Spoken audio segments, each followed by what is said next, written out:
अरे भानुमति, ओ भानुमति, अरे सुनती हो? हाँ, क्या हुआ? इधर आओ तो, जल्दी से आओ ना। हाँ, क्या हुआ जी? बैगन के बगीचे को अच्छे से देख रेख कर रही हो ना? इतने दिन हो गए हैं, अभी तक एक भी बैंगन नहीं आए हैं। मैं तो रोज इसका देख रेख करती हूँ, सुबह शाम बगीचे में पानी देती हूँ, फिर भी हमें इसका फल नहीं मिल रहा है। ठीक है ठीक है, तुम इसे अच्छे से देख रेख करना, मैं भी खेत में जाता हूँ।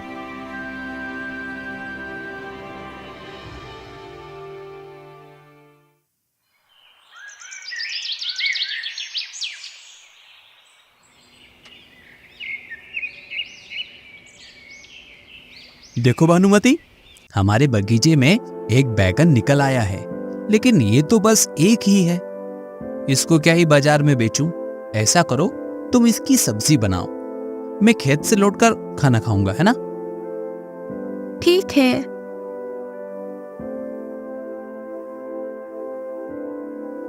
इतनी मेहनत करके मैंने इस बगीचे को पानी दिया, बदले में बस एक ही बैंगन मिला। धीरे धीरे काटो, मुझे धीरे धीरे काटो। अरे ये कैसी आवाज है? पर कहाँ से आ रहा है ये आवाज? धीरे धीरे काटो, मुझे धीरे धीरे काटो। अरे ये तो इस बैंगन से आ रहा है, क्या है इसमें?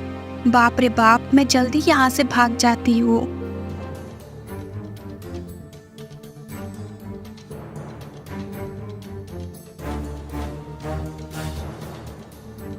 वो बैंगन से वो बैंगन से क्या? वो बैंगन से कुछ आवाज आ रहा है। क्या बात कर रही हो? ये भला कैसे हो सकता है? नहीं, मैं आपको बिल्कुल सच बोल रही हूँ। आपको यकीन नहीं होता तो आप चलिए मेरे साथ। ठीक है, चलो। अब तुम इसको मेरे सामने काटो। धीरे धीरे काटो, मुझे धीरे धीरे काटो। अरे ये तो तुम बिल्कुल सच बोल रही थी। ये आवाज वो भी बैंगन से, लेकिन धीरे से ही सही, फिर भी तुम इस बैंगन को काटो। भानुमति धीरे धीरे बैंगन को काटती है।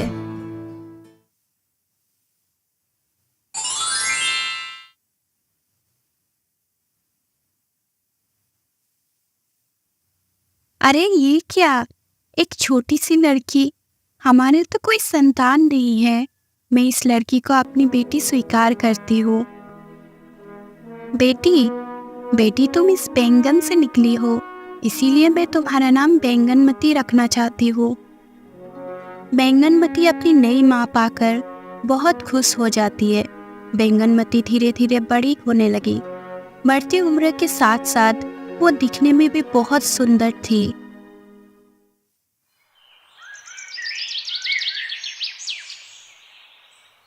एक दिन किसान अपने खेत में काम कर रहा था। बैंगनमती पास ही अपने पिता के हाथ बटा रही थी। तभी उस राज्य का राजा अपना भेष बदलकर प्रजा का हाल पूछने निकले थे। तभी उसकी नजर खूबसूरत बैंगनमती पर पड़ती है। राजा पास में एक आदमी से पूछा, ये किसकी लड़की है? अरे इसी किसान की बेटी है।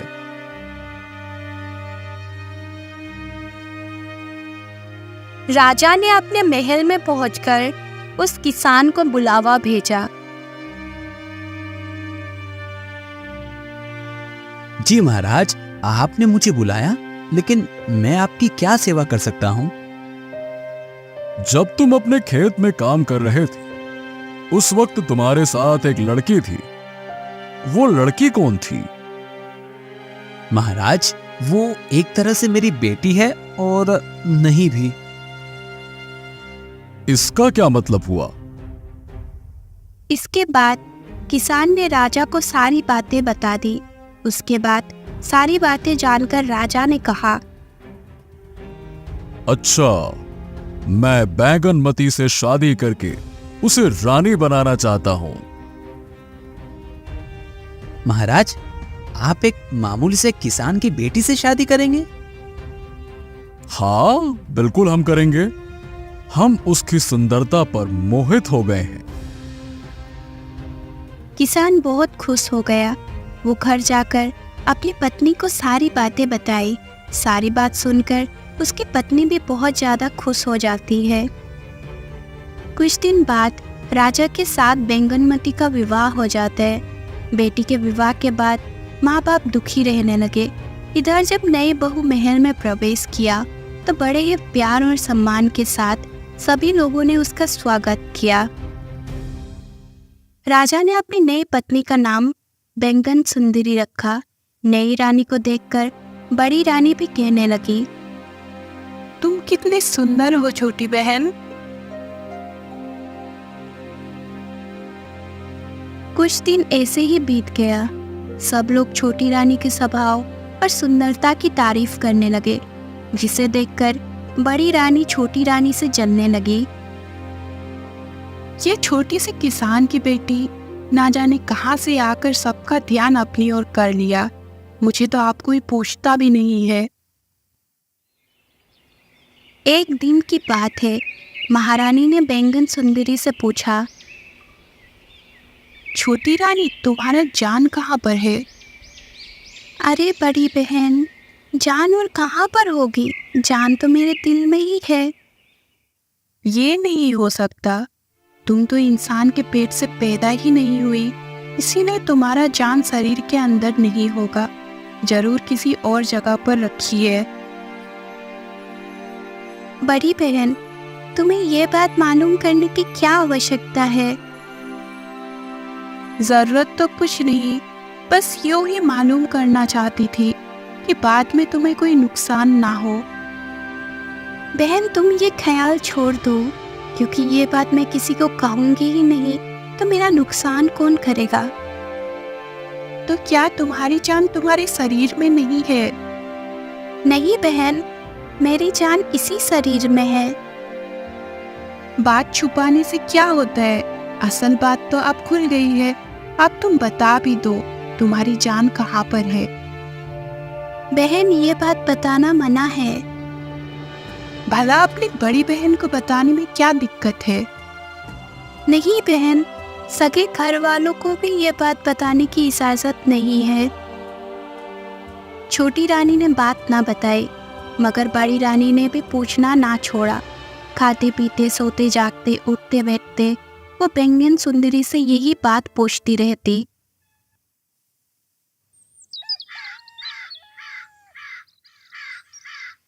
इसी तरह से 1 साल बीत गया। दिन रात वही सवाल सुनते सुनते बेचारी छोटी रानी परेशान हो गई थी। आखिर तंग आकर एक दिन उसने कह दिया, अच्छा, किसी दिन बता दूंगी बहन। बैंगन सुंदरी, याद रखना, तुमने वादा किया है, रानी होकर झूठ ना बोलना। आज मैं बिना सोचे समझे क्या कह डाला। अब तो बड़ी रानी को ये बात बतानी ही पड़ेगी कि मेरा जान किस चीज में है। अगर मैं नहीं बताऊंगी तो झूठी बनूंगी। अब मैं क्या करूं?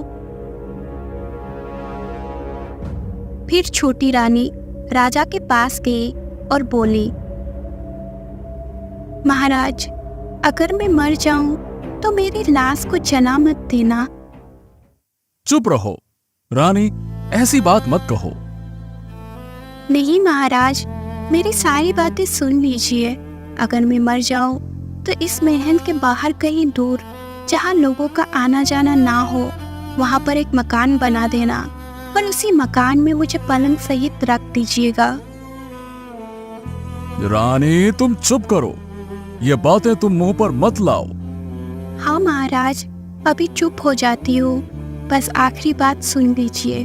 उस मकान में बहुत सारा अनाज, दाल, चावल, नमक, तेल, चीनी और पानी की व्यवस्था कर दीजिएगा। कुछ दिन बीत गए। फिर बड़ी रानी ने छोटी रानी से पूछा, छोटी रानी, तुमने बताया नहीं कि तुम्हारी जान कहाँ पर है? तो क्या बहन, सचमुच बताना ही पड़ेगा। तुमने वादा किया है, अब क्या तुम उसे पूरा नहीं करोगी? अगर मैं बता दूंगी तो तुम जरूर मेरी जान ले लोगी। राम राम, ये क्या कहती हो? मैं भला ये क्यों करूंगी? अच्छा, थोड़े दिन और ठहर जाओ, मेरे बच्चे को जन्म लेने दो, उसके बाद बता दूंगी। ये बात सुनकर कि छोटी रानी का बच्चा होने वाला है, बड़ी रानी और ज्यादा जलने लगी। अगर तुम अभी नहीं बताओगी तो मैं पूरे राज्य में ढिंढोरा पिटवा दूंगी कि छोटी रानी रानी होने पर भी मामूली लोगों की तरह झूठ बोलती है। अच्छा तो लो सुनो, मेरे पिता के खेत के करीब एक कुआं है। उस कुएं के अंदर एक लकड़ी का संदूक है। उस संदूक में एक सोने की डिब्बा है। डिब्बे के अंदर एक माला है। वो माला ही मेरी जान है। छोटी रानी, तुम्हारी किस्मत बहुत अच्छी है जो तुम्हारी जान को कोई खतरा नहीं है। देखो, वो कुएं के अंदर एक संदूक, वो संदूक के अंदर एक डिब्बा और डिब्बे के अंदर एक माला में है। तुम्हारी जान को भला कौन ले सकता है? दूसरी तरफ हम जैसे लोगों की जान देखो, इतनी सस्ती है कि जरा कना दबाया नहीं, जान निकल गई। खैर, तुम सही सलामत रहो। बड़ी रानी वहां से चली गई। फिर वो एक दासी से कहकर एक गोटा खीर को वहां पर बुलाया। देखो, अगर तुम मेरे एक काम कर दोगे तो मैं तुम्हें 10 सोने की मोहर दूंगी। क्या काम है महारानी जी? फिर महारानी ने बैंगन सुंदरी के पिता के खेत के बारे में बताया। वहाँ पर एक कुआं है और कुएं के अंदर संदूक है और संदूक के अंदर एक डिब्बा है और वो डिब्बा को तुम चुपचाप निकाल लाओ। और हाँ, किसी को कानों कान खबर ना हो। गोटाखेर उसी वक्त कुएं से डिब्बा खोदकर ले आया। महारानी, ये लीजिए आपका डिब्बा। उधर कुएं से डिब्बा निकालते ही बैंगन सुंदरी की तबीयत खराब रहने लगी। इधर बड़ी रानी ने डिब्बा से माला निकाली और उलट पलट कर देखी। जैसे ही वो माला को अपने गले में डाली, उसी वक्त बैंगन सुंदरी तड़पने लगी और उसका शरीर ठंडा पड़ गया। पूरे महल में कोहराम मच गया। राजा भी रोने लगे। तभी राजा को बैंगन सुंदरी की उस दिन की बातें याद आने लगी। उसने उसी वक्त मंत्री को बुलाया और कहा, मंत्री, जितना जल्दी हो सके बैंगन सुंदरी के लिए राज्य के बाहर एक मकान बनवाया जाए। अब मकान का क्या होगा महाराज? अब रानी के मृत शरीर को जला देना चाहिए। नहीं, बैंगन सुंदरी की यही इच्छा थी। राज्य के बाहर जहां लोगों का आना जाना ना हो, वहां एक मकान बनवाया जाए और बैंगन सुंदरी को पलंग समेत यहां पर पहुंचा दिया जाए। ये सब के अलावा राजा ने वो सब आदेश भी दी जो बैंगन सुंदरी ने राजा से कहा था। आपकी जैसी इच्छा महाराज। बैंगन सुंदरी ने जैसे कहा था, बिल्कुल वैसे ही एक मकान बनवा दिया गया और बैंगन सुंदरी को पलंग समेत वहां पर लेटा दिया गया। दिन पर दिन गुजरते चला गया। इसी तरह से 1 साल गुजर गया। सोत के मर जाने से बड़ी रानी बहुत ही खुश थी। उसका तो कलेजा ठंडा हो गया था, लेकिन राजा तो बैंगन सुंदरी की याद में बहुत ही दुखी रहने लगा था। छोटी रानी की याद आते ही उसकी आंखें डबडबा जाती थी। वो अक्सर सोचता कि बैंगन सुंदरी ने यह मुझसे क्यों कहा था कि महाराज मेरे शरीर को जलाना मत। तो क्या बैंगन सुंदरी एक बार फिर से जी उठेगी? शायद बैंगन सुंदरी इस मकान के अंदर सो रही है, पलंग पर पड़ी अकेली सो रही है।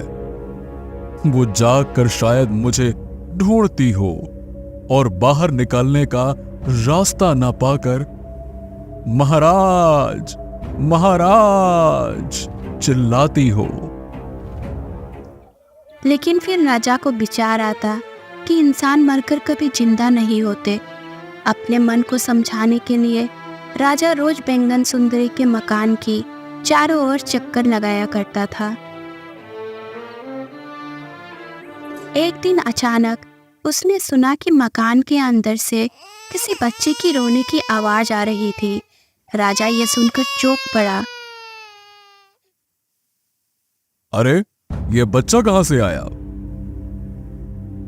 राजा फिर मकान के अंदर चला गया। राजा देखता है कि बैंगन सुंदरी तो पलंग पर मृत पड़ी हुई है, लेकिन उसकी बगल में एक सुंदर सा लड़का था। महल पहुंचकर राजा सोचने लगा, हो ना हो ये बैगन सुंदरी का ही बच्चा है। राजा अब रोज बच्चे को देखने मकान में आने लगा, लेकिन मकान में कोई नई बात नजर नहीं आ रही थी। वो हर रोज देखता कि बैंगन सुंदरी जिस तरह से पड़ी थी उसमें कोई बदलाव ना आया था। धीरे धीरे दिन बीतने लगे और बच्चा भी बड़ा होने लगा। जब वो 3-4 साल का हो गया तब टूटे फूटे शब्दों में कुछ बोलने भी लगा था। राजा ने एक दिन बैंगन सुंदरी की तरफ इशारा करके पूछा, ये कौन है? माँ। तुम्हें खाना कौन खिलाता है? माँ। किस वक्त? रात को। ये सुनकर राजा को बड़ी हैरानी हुई। उसने बच्चे से कहा, तुम अपनी माँ से कहना कि राजा जी पूछते हैं कि तुम दिन में क्यों सोती हो और रात को क्यों जगती हो। अच्छा, पूछूंगा। रात को बैंगन सुंदरी रोज की तरह उठी और जब बच्चे को खिलाने लगी तो उसने कहा, अम्मा मेरा पेट तो भरा हुआ है। तुम्हारा पेट किस तरह से भर गया बेटा? राजा जी मुझे आज बहुत सी मिठाई खिला कर गए हैं और ये भी पूछे थे कि तुम्हारी माँ रात को क्यों जगती है और दिन को क्यों सोती है। बैंगन सुंदरी समझ गई कि राजा ने आकर सब कुछ देख लिया है। अब छुपाने से क्या होगा, मुझे अब सब बता देना चाहिए। देखो, ये जो राजा जी यहाँ पर आते हैं वो तुम्हारे पिता है। कल जब महाराज यहाँ आए तो कहना कि माँ की जान जिस माने में है वो बड़ी रानी के पास है। बड़ी रानी दिन भर उस माने को पहने रखती है, इसीलिए माँ सारा दिन बेहोश पड़ी रहती है। पर रात को सोते वक्त जब बड़ी रानी माला को गले से उतार देती है तो माँ उस वक्त जाग उठती है। फिर वो पलंग से उठकर नहाती धोती है और मुझे खाना खिलाती है। दूसरे दिन जब राजा आया तो बच्चे ने सारी बात कह सुनाई। सारा मामला राजा को समझ में आ गया। वो गुस्से में सोचने लगा, बड़ी रानी, आज तेरी वजह से मेरी छोटी रानी आज यहाँ पर पड़ी हुई है। मैं तो तुझे सबक सिखा कर ही रहूंगा।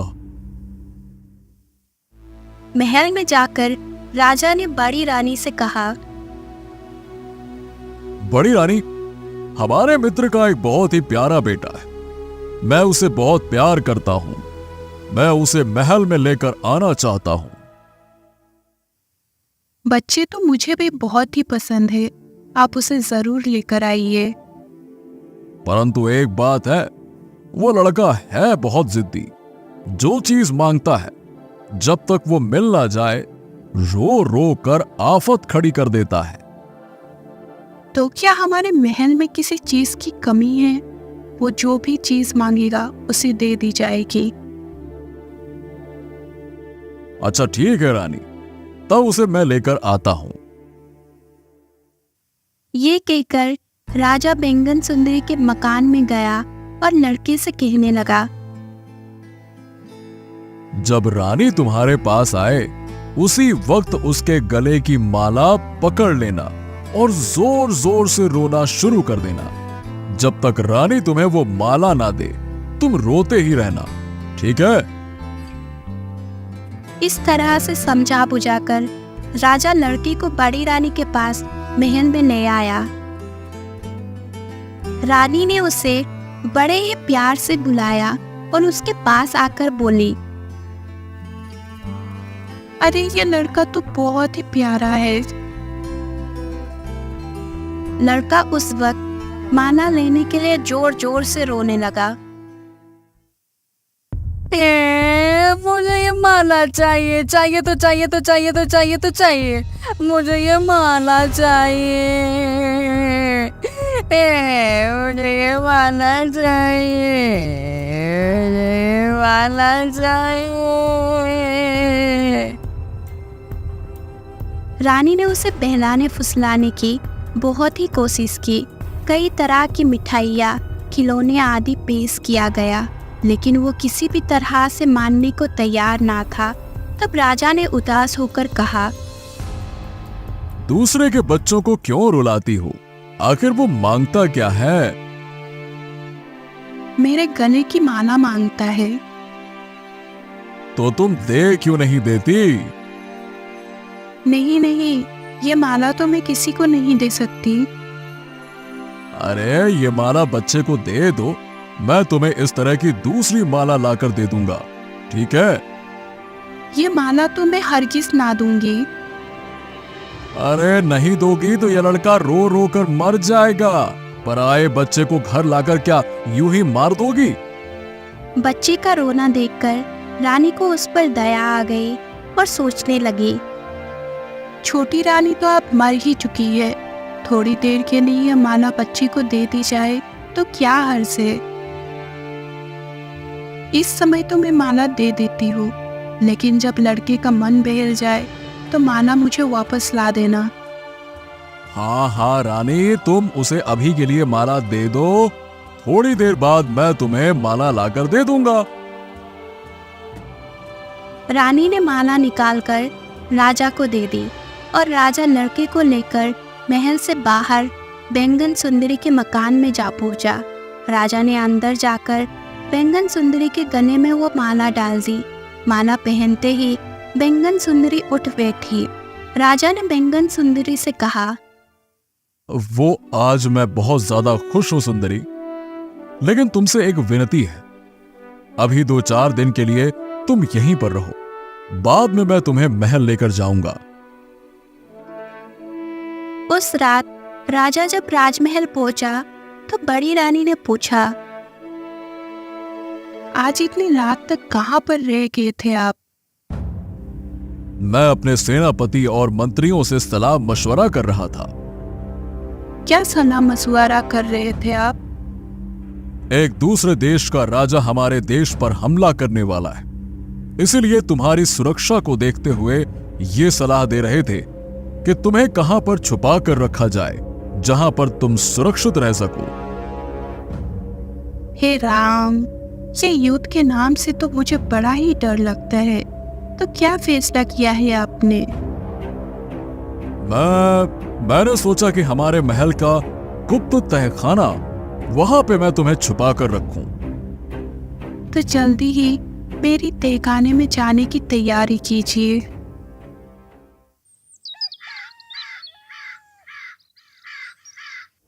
दूसरे ही दिन राजा ने बड़ी रानी को तहखाने में छोड़कर आ गया और बाहर से ताला लगा दिया। सैनिकों को आदेश दिया कि अब सारी उम्र के लिए बड़ी रानी इसी कैद खाने में रखा जाएगा। अगले सुबह राजा बैंगन सुंदरी और अपने बेटी को महल में लेकर आ गया। वो एक सुखी परिवार की तरह रहने लगे, जबकि बड़ी रानी वही कैद खाने में सड़ती रही।